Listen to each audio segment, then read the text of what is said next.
Did you ever hear about the ancient Japanese who feared their dinner turning into a death trap? Well, if you haven't, buckle up for a hilarious journey through time and superstition. Picture this. You're in ancient Japan enjoying a bowl of ramen. You stick your chopsticks straight up in your food and everyone around you gasps. Why? You've just summoned the Grim Reaper himself, or so they believed.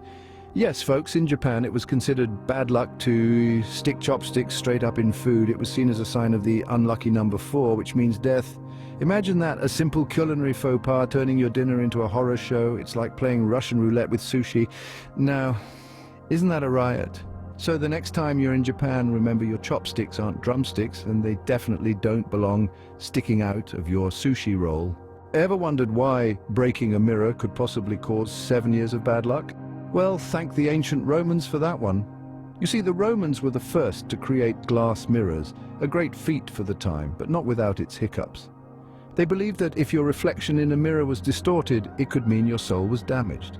Now imagine the horror when a mirror broke. They must have thought, crikey, that's my soul in smithereens. And why 7 years, you ask? The Romans believed that a person's body underwent a physical renewal every 7 years.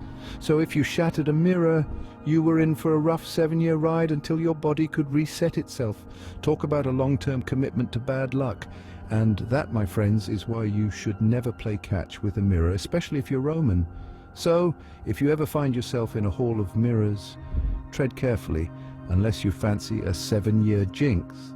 Now let's hop onto our time machine and visit the ancient Egyptians, where waking up a person meant you're risking their soul. The Egyptians, bless their cotton socks, were a rather superstitious bunch.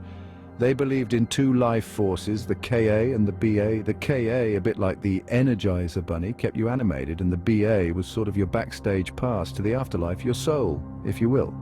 Now imagine being an ancient Egyptian having a peaceful snooze when suddenly someone shakes you awake. According to their beliefs, your soul might just decide it's had enough and pop out for a bit of fresh air. And what's their protection against such soul-napping incidents? The color turquoise blue, of course. They believed it was like a supernatural bouncer that could ward off bad luck and any evil intent. So remember, if you're planning to wake up an ancient Egyptian, you might want to reconsider unless you have a handy turquoise amulet.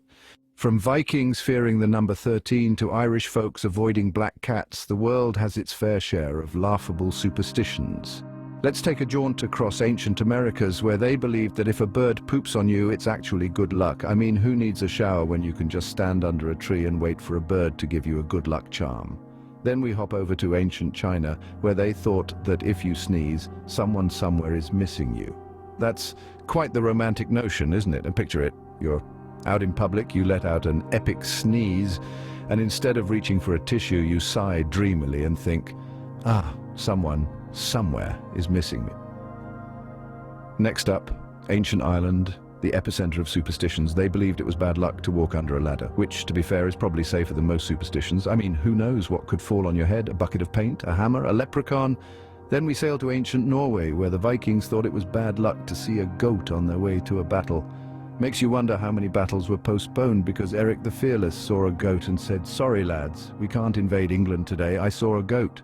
And let's not forget our friends in ancient Egypt who believed that the color turquoise blue could ward off bad luck and evil intent. They also thought that waking someone up suddenly might cause their soul to leave their body. So if you were an ancient Egyptian, you'd probably want to invest in a gentle alarm clock. So there you have it. A world full of hilarious superstitions. Just remember, the next time you see a black cat or a broken mirror, it's not bad luck, it's just a great story.